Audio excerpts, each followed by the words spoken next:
What's going on, Wolfpack Nation? Welcome to another episode of Tuffy Talk. We appreciate y'all tuning in here as we are now ready to talk about the 2024 NC State football schedule, y'all.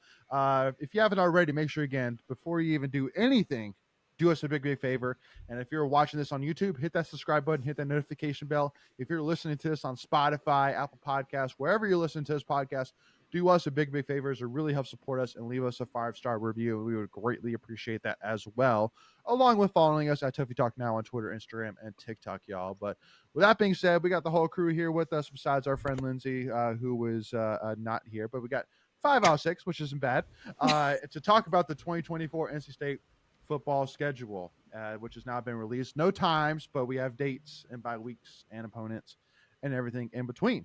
So with that being said, Macon, my man, my other OG, Tuffy Talk OG. Yeah, I'm gonna give you. Did not just say OG. I mean, it's guys, it's his show. He can do what he wants. Okay, I mean, that's fair. Especially when he's calling me the OG, he can do whatever he wants. So, just go ahead and put him on a pedestal. No. I'm okay with that. No, favoritism isn't allowed. 10 points for Gryffindor. Oh gosh, now we have a Harry Potter. I'm not a Harry Potter guy. Can we get to this, please? All right, Macon, what was your initial thoughts on the schedule overall when you first saw it? My initial thoughts were, I mean, really the one where I thought was solid schedule. Like, I thought it wasn't anything that was like, oh man, this sucks. Like, State's got some really tough matchups. We knew, I think, who the rivals were. We knew the opponents already, just what order they were going to be in. Does it set up like super easy for State? I don't know. I don't necessarily think so. Is it challenging? Necessarily, no, I don't really think so. I just think what's interesting, at some point, I think it was Greg last live stream we had. This year in particular, the AC teams get 2 bye weeks. Or the country, I think. Maybe it's just ACC, but I think it's you get 14 weeks to play 12 games. Right. So my thing is, okay, who are home games, who are road games? Home games, I thought I had a little bit left to be desired this year for me personally, but I will say the one I caught my eye was, hey, we get Stanford at home. That's the team we don't play a whole lot, and I will be interested in seeing that game in particular. Now the Block S's. Right, exactly. We play all 3 Block S's will play each other this year on our schedule. Ooh. Syracuse, Stanford, and NC State. So interesting. I guess whoever wins those games, who has a better record, will have just get an S trophy. Ownership. Yeah, exactly. It should be. Yeah. But man, I think the road games this year, if you want to count Tennessee as a neutral site road game, I think those are maybe like the more challenging games actually on our schedule, which you would think you'd want those to be home games, the more challenging matchups. And those are, again, including the neutral site game, Tennessee, second game of the year, Clemson, 4th game. Got a few games on the road. You go on the road, you play Cal, and then you got Georgia taking UNC at the end. The bye weeks I thought were interesting where they were placed because you get the bye week coming off the road game at Cal, which it sounds like when I watched the ACC network, they said the ACC try to do that for most East Coast teams, I would say in particular, after they make the road trip out to California. So that's good. Some people said, hey, maybe we should do it beforehand, but I'm okay either way. And then they have the bye week before the Georgia Tech game. So, for me, I like it. The opponents this year do not intimidate me very much, except for, I could be going to a little bit more, but I thought it was a solid win, a solid schedule for State. And, I think the other thing, too, is a side note. I'm kind of glad we get Clemson again early. I always like playing Clemson early, before they really figure themselves out. But that's all I'll say, and we can get to it a little bit deeper later. Yeah. And Michael, I want to kind of ask you, what would you say was the most, I guess, like, would you agree is there really, in your opinion, not really a stretch here where you would say there's kind of a gauntlet here? I mean, obviously the Tennessee and Clemson, 2 out of the first 4 weeks, that kind of jumps out at you. But you've got Louisiana Tech in between them. So it's not like you're playing them back to back, but that's definitely not the easiest setup it could have been, especially with Clemson being a road game. But good news with that is you get your two hardest games out of the way in the first four games. So the back 2/3 of your schedule is pretty light. Well, I remember, and Greg, I always get a chuckle out of this when I hear this, but I can't remember who it was, but they were talking about if you're trying to figure out whether Georgia Tech or UNC is your third toughest game, it's a pretty easy schedule. Yeah, I was like, that's very true, especially with the Georgia Tech and UNC of next year, which as of right now is solid, but not watch out necessarily. Right. So a couple things that stuck out for me was we end our home schedule November 9th. That's really early. Really early. Really early.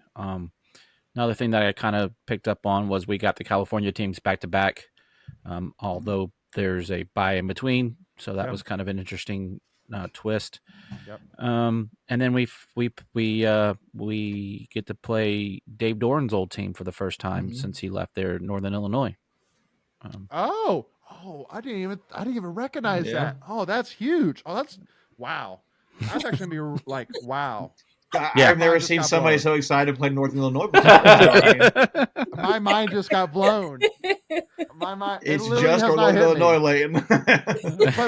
but I mean, you would think we're playing like the ghost of Notre Dame. We're playing Alabama. Oh my God. Alabama. Well, I mean, but again, I mean, for the point of plot. it, the plot of it, for him to play his former team. I mean, it's been 12 years though. I mean, I think there's there's kids that are at that school were 2 years old before. It's a little facetious there. I get it, but so those were just the things that stuck out for me. Off the schedule, just talking points, if you will. Yeah. And Kens, I wanted to kind of ask you as well because I've been having a couple of conversations, and let's say worst comes worse, and again, we're not necessarily doing predictions right now, but worst comes worse. You look at that first 4-game stretch, lose to Tennessee. I love how you're asking me this question. Lose Clemson. Yeah, that's not a reality. We're not losing those games. We're not losing. I said worst case scenario. Worst case scenario. All right, we lose both those games. Would you say that first of all that you would feel? I mean, I would say look at the rest of the schedule. I feel pretty confident that you go into the rest of those AC games with a very good chance to win. That a 7-1 ACC team has a very good shot of being one of the two teams to make it to the ACC championship. Yeah, definitely. I think that I like having those hard games at the beginning because, I mean, I'd rather have them then than have Clemson halfway through the season where it's if we lose, everybody freaks out and it's oh crap. We just lost an ACC game. We're done. Blah, blah, blah. All that stuff. Yep. I feel like if we beat those programs, it's going to be huge. But especially on the road at Clemson, Peyton and Death Valley. But if we lose, it's okay, that's 2 losses. Let's just win out the rest of the season. I feel like it's not really going to put a huge gash in our schedule or in what it's going to end with, if we're going to make it to the playoff team or what. But I like having them all right there at the very beginning. And just for curiosity, anybody want to put any bets on which game is going to be the homecoming game? Usually it's Clemson. Usually it's Clemson. Probably Wake or Duke. It's got to be Duke. But that's actually senior day. Senior night. That's senior day, so it's probably Wake. It probably is Wake. Yeah, it's probably Wake. Yeah. And then I forgot about that. And that means that probably Stanford's probably going to be your military appreciation, if I had to guess too. So yeah. Stanford would probably be because they tried to do it in November, but since we only have one home game, I think in November, or Stanford in November. Stanford's November 2nd. So yeah, it could be. Yeah, so that's your military appreciation game. Yeah. But I do got to give it is going to be really interesting, that Cal game, because our players haven't been in that situation before, having to travel across the country and then play a game the day after they fly in, Well, they did have one a couple years ago. They just kind of had the rug pulled out from each of them. And don't talk about it. Yeah. Ba-dum-bum. That will I, always be that's PTSD for me.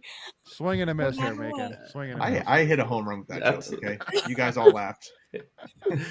that's Greg definitely died real. of laughter. So Yeah. That's no. definitely a real concern though, because that's that's week 8 of 8 straight weeks of football. No yeah, bye And week. the 8 straight weeks thing is what's interesting to me. Yeah.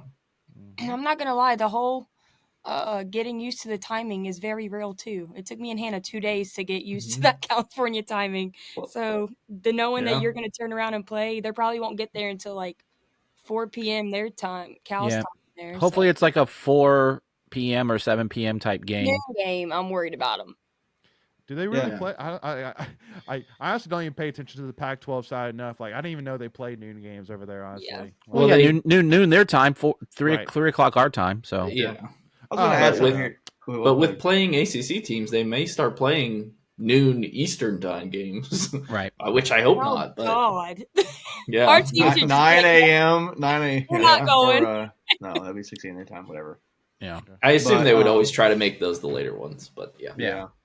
So I'm looking here. I'm looking at the schedule, and to me, when I see where are the tough stretches in our season? To me, I kind of view it as the bookends. Like I think about Tennessee through Clemson, like those 3 games. I think Louisiana Tech can be kind of sneaky. I mean, they're not a terrible program, so they produce NFL players. So Yep. I look at that as a sneaky game going into Clemson. definitely a little bit of a trap game vibe for sure. Right. Well, and it's interesting. The last And time we beat awful. Clemson, we played Louisiana Tech previously. Now this time we're reversing it, playing Louisiana Tech first, now then into Clemson. Yeah, Mhm. I noticed that. Interesting. But then I would say your next toughest stretch would be, I think, like Duke, Georgia Tech, Carolina, and so. But again, Duke's got a new coach. Georgia Tech, I think I don't know, man. Georgia Tech on the road, They're tricky. I think it's totally. going to be a tricky game because they're We've not played well they're there. not that bad. I mean, and Haynes King is a good quarterback for Georgia Tech. Mhm. Do they still have Travion Cooley as a running back? Yeah, Yeah, believe but so. I don't. Yeah, I think he think so. kind of got He's another passed guy. over I don't for know. playing time. So they are they're not a bad team. They're figuring Yeah. themselves out. But one thing also to note, I look up who are our teams playing before we play them, Mhm. and I really True. feel like Clemson's at advantage this year because they get us. We have to play Tennessee and Louisiana Tech before we play them, and they get a bye week early. So they have a bye week the week before we play them. After we'll have played Louisiana Tech. So, and it's in Clemson. So I feel like they're going to have an advantage in that game. Yep. The other one is the other team that has a bye week before we play them is Georgia Tech. But in that matchup, NC State actually also has a bye week. bye week. So Yeah. both teams get a bye week going into that second to last weekend of the season. That's just a Very couple interesting. other interesting notes to me. And I'm thinking, how many coaches we're playing are new? Syracuse, And Duke. uh, Syracuse and Duke. Duke. Did Cal get new? I don't know if Cal did or not. No, Cal's got the same coach. How many guys got new quarterbacks? I know Syracuse, A lot. Duke, UNC do. We Cal- didn't get the Ben Finley NC State technically does. NC State game. I We was didn't so get that. upset about that. I was Carolina will have a new quarterback. Right, Carolina, Duke, and Tennessee. and Tennessee. Tennessee, and Syracuse. Though he has played a little bit Yeah, though. he played in their bowl game. Right. To me, the team that I think maybe people might be sleeping on, because I'm just thinking about it because what I've seen other teams that have really done well in the transfer portal do. I think Syracuse maybe could be a little sneaky The because quarterback from Ohio State. yeah, they bring in McCord. Kyle McCord. Kyle McCord. They've got a bunch of young, high-ranked players transferring in or committing to them. Didn't And Rondé Gadsden come back? he did. He's going So back. I don't know, man. I think my people might be careful not to sleep on Syracuse. I'm not, and it is in Raleigh. So, but it's at that point, I've been 7 straight games. They're a team that maybe have figured themselves out by then a little bit. So, I don't know. I just, I don't know. I think those are a couple notes to me. I know. Yeah, I'm looking forward to it. I think it's pretty good matchup. Overall, this is a relatively favorable schedule, favorable opponents for sure for State, and Yeah, I want to get into predictions, but I also know like Wake Forest will have a new quarterback as well because the quarterback that we played against transferred. The one thing, quarterback, right? So yeah, for sure. The one thing, Cal's gotten a lot of press with their transfer portal. I've seen a lot of positive things about what they brought in.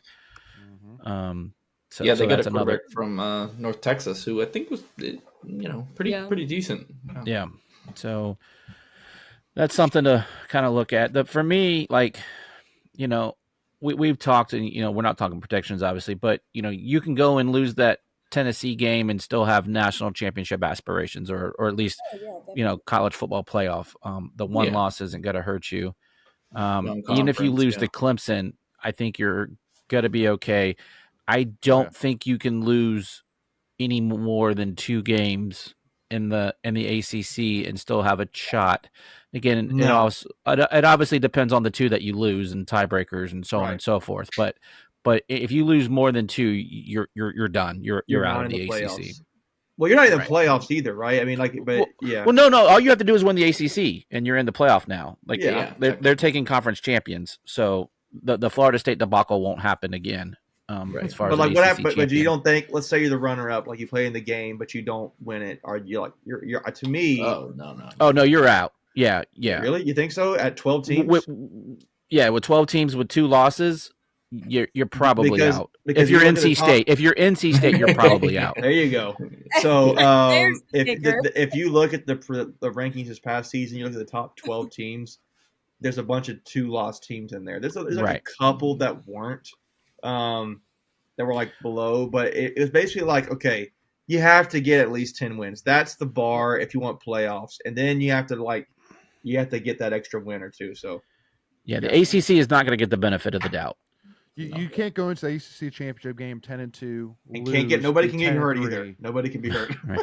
Yeah. You can't end the season 10-3 and feel really good about making the top 12. So, without getting into predictions, do you guys think that's achievable with what you're seeing right here? 100%. Yes. I mean, you need more so than previous years. I mean, you're gonna need. We've already determined you're gonna need some luck. I mean, so any team who has that kind of schedule needs. The Tennessee matchup, I was worried about until I saw that, hey, like we get a game right before that, and it's not one of those hard games like against Clemson or like one of our ACC opponents. It's a Western Carolina team that we should beat by a pretty big margin. So it's like we're going to get our team figured out. Anai's going to be able to put that together, see who flows well together. It's going to be like a game to be able to set up for when we go to Charlotte, which we haven't won in Charlotte. So long time. Yeah, probably shouldn't even go to that game. Yeah, I'll add this too. Like, State does avoid who they're not playing. I was going to bring up. Yeah, they don't play Florida State. Yep. They don't play Louisville. SMU. Miami. You want to talk about SMU? SMU is getting some recognition and how they 10 wins. Yeah. So I think I saw they had a top 25 recruiting class. But then they don't have people. Some people think Virginia Tech's a scary team to be next year. They don't play Virginia Tech. Yep. So I mean, it really is. Beyond it shakes out good beyond Clemson. Which I'm not even totally scared of them at this point. But one thing that kind of frightens me is in Death Valley. I mean, we won 2 of the last 3 against them. Yeah, but if you going those there, are home games. Yeah, there it might be a different story. But it's they don't play a lot of really tough teams. So the other thing I wanted to put a bow on was the Tennessee game. Is we do play that first game on a Thursday, so it does give you a couple extra prep days. Yeah, that's a good call. And I think that Georgia Tech game is a Thursday game. That is a Thursday game as well. I think that's it. I think that's the only 2 Thursday night games we've got. Everything else is a Saturday, including the UNC game. Yep. That gets Wolfpack Nation even hyper to head to Charlotte that next week to watch us play Tennessee. I mean, Thursday night games at the Carter are freaking electric. That's true. Having that as our first game of the season, that's a big deal. But to your point earlier, guys, like you mentioned something about, hey, watch out for Cal, and I mentioned Syracuse. Cal, I'm just looking at an article here that had as of January 16th, so 2 weeks ago, they had a ranking for On3, and Louisville had the number 1 transfer class. Florida State had number 4. Cal had number 6. NC State is number 7. And Syracuse is number 10. So that's where I'm kind of like, I didn't even notice that. I didn't know that about Cal, but I knew about Syracuse. So 2 teams did not be like, okay, they're cakewalks.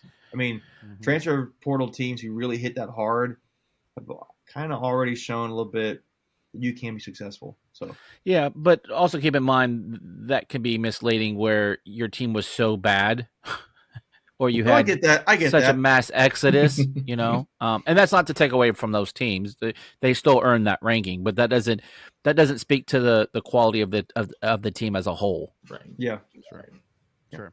So with that being said, again, y'all, we'll definitely do more predictions after we get a little bit closer, like, you know, get our heads, you know, Let's get through the spring game. Spring game a little bit. Yeah, exactly. See the spring game. Let's see what we're really got. Yeah, right. Exactly. But who's going to be the starting quarterback? I think it's Lex Thomas. I'm not sure. Right? Yeah, right. Michael. Guess we'll find out in the spring game. Why are you doing that, Michael? Come on. On a side note, I am interested to see like how they divide up these teams this year because there's so much talent. So like, who's going to be red, who's going to be white, and should be fun. Yeah, no, I that's what I'm actually the most excited about is to see like, that guy's on the second team. Oh, yeah, it should to me.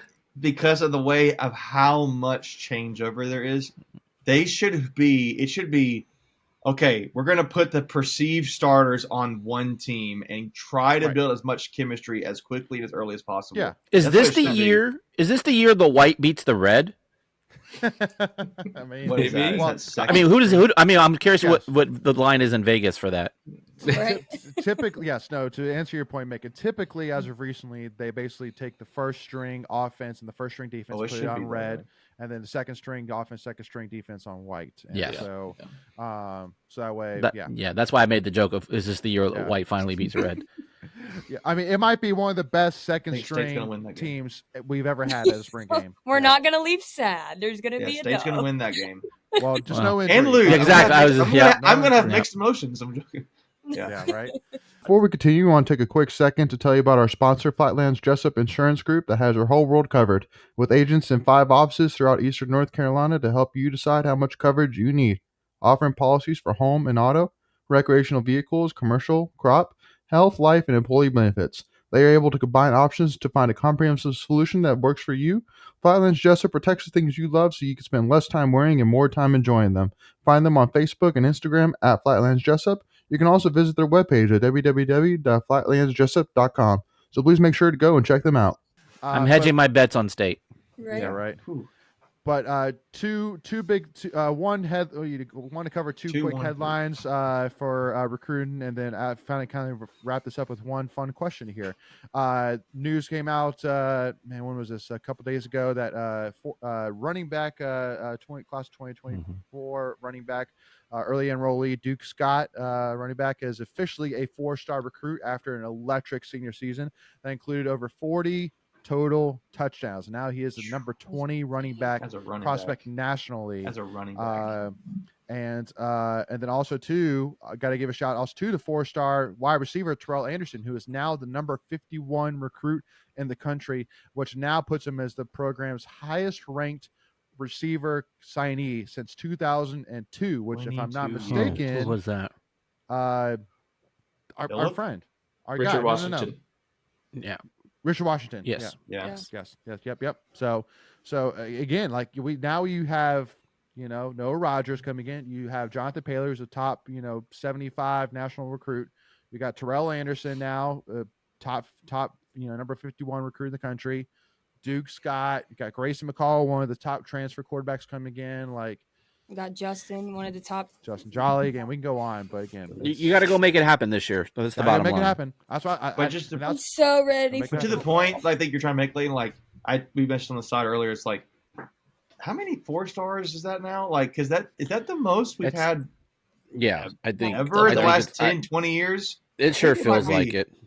I mean, are you counting straight up incoming freshmen? I'm not saying transfers. I'm not talking transfers. Yeah, you're talking straight freshmen. I'm talking high school players. I mean, Taylor, Anderson, Boston, Zachary, Keenan Jackson, Rose. You now have Jaden Scott. Who am I missing?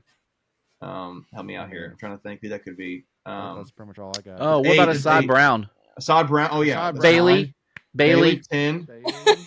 That's insane. So Trent Mitchell, I think. Trent Mitchell, he's Mitchell. No, really? On once is he? Trent Mitchell. Okay, 11th. Maybe Robbie Martin was one of them. One of the two of those. It was Robbie. So there's your 11th. Yeah. So that's at least. I mean, we kind of took us 20 seconds to put it together, just put our minds of who's on that recruiting class right there. But it's like, yeah. What was the last time I could just boom, boom, boom, boom, boom, like all the force, like that talent. So right, normally you can count it on one hand, right? Exactly. Yeah, normally it's like 4 or 5. Yeah. Which obviously the news came out. I think it was yesterday or today about our lead recruiter got offered the job at Alabama. Jatavius Sanders, which is a definite loss for sure. But again, if there's one thing I know about Dave Doran, he always says, if somebody leaves, I'll go find somebody better. He plugs and plays pretty good.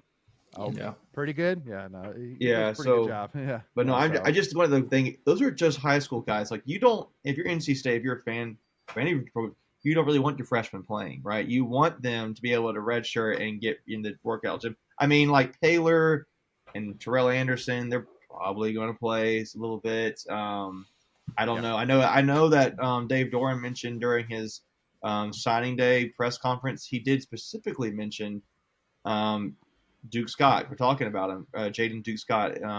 Saying, he said he would have played this year. He said, "Oh yeah, he would have played this past year." So that dude's really fast. He's got an interesting looking stride to me, but he is fast. So it's and he's stout. There's another way to about him. So I'm excited about the future for State we have here. But like you have the guys you brought in as transfers, and what you have coming back from last year. That's like win now. And hopefully you don't have to play those guys, those high school recruits as much this year, that you can just continue to build the program, raise the floor and the ceiling at the time. But just really, I don't know, it's in a really good place. It's really exciting to me. So and because just to remind everybody once again is that if we can finally get it done, then you're combining that with also to the fact that we pretty much presumptively know who's going to take over after whenever Dave Doran decides to hang it up. Like maybe, like you're feeling phenomenal about the future of NC State football if we can finally get that thing done. Yeah, so, you're hoping it plays off that way. Yeah. You're hoping it plays off, but it's presuming to play off that way. But anyway, so the last thing, fun question, which I wanted to ask to wrap up this episode here. Last week, Michael, Greg, and I had some fun debate, conversations, things like that with Ken's making. We weren't able to have you all a part of it, but it did kind of make me think of one question when we were talking about how Torrey Holt, like why the guy's not in the Hall of Fame yet. Not have no clue why, obviously there's a lot of conversation around Philip Rivers. Is he going to make it? Things like that. I wanted to kind of ask because I did a little bit of research, but just to confirm to y'all's knowledge, NC State does not have a current NFL Hall of Famer, correct? In terms of like that, no, I believe Jim Richter. Is he an NFL Hall of Famer? Okay. Don't get me lying. Here, we'll check it on the side. You guys just good question. Okay. So, but okay. Either way, let's.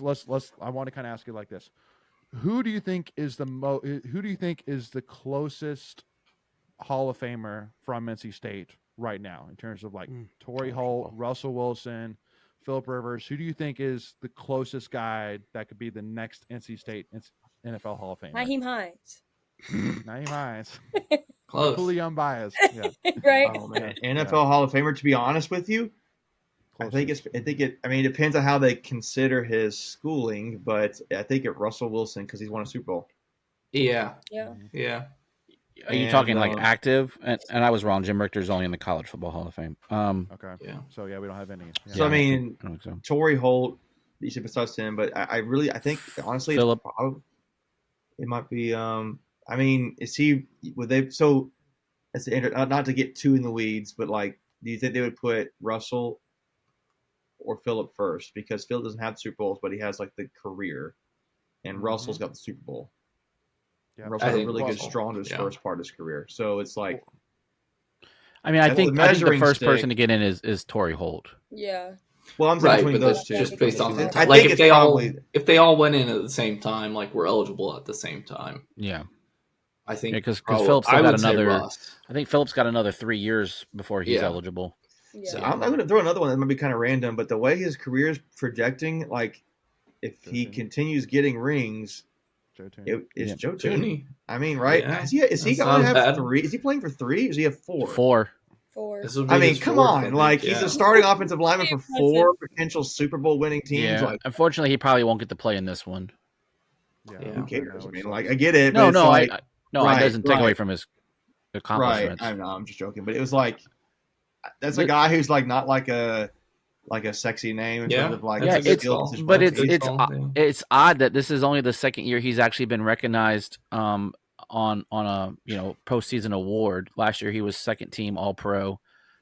This year he made first team. I know he's probably got a couple of Pro Bowls in there too, which you can whatever you want to say about the Pro Bowl, it's more about the All Pros.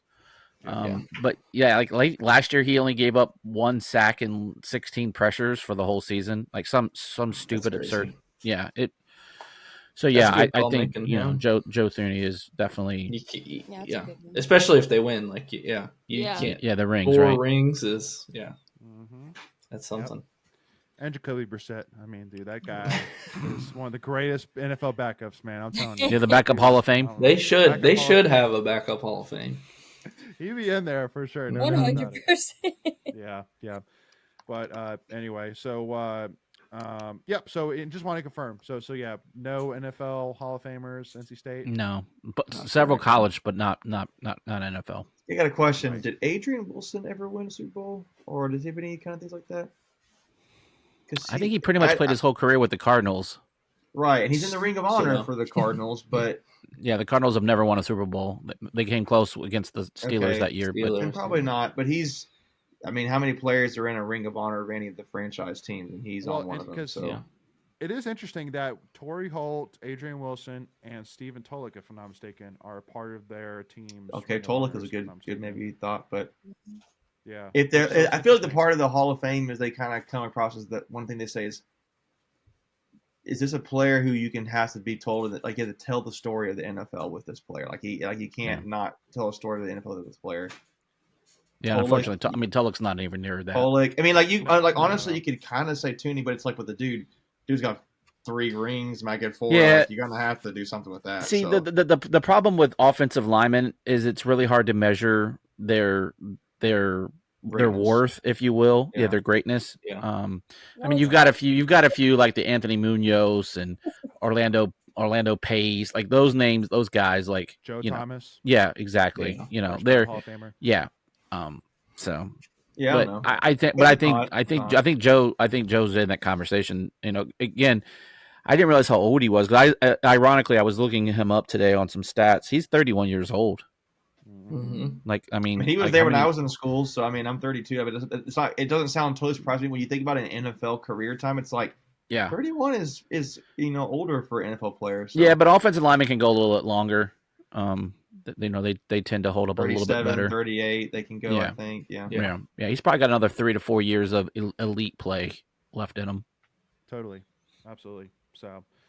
All right, Wolfpack Nation, with that being said, hope everybody enjoyed this discussion, to kind of get you a little bit excited here for the 2024 NC State football season.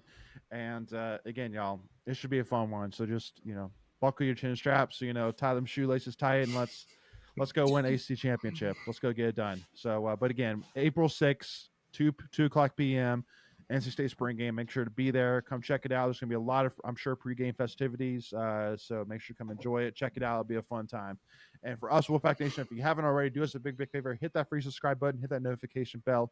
And if you enjoyed this conversation, hit that like button. And if you're listening to this on wherever you're doing it, whether it's Apple Podcasts, Spotify, you name it, do us a big favor. Give us a 5-star review, and we'd really appreciate that. And make sure to give us a follow. Tuffy Talk Now on Twitter, Instagram, and TikTok, y'all. Thank y'all so much. We'll see y'all soon, and go Pack, y'all.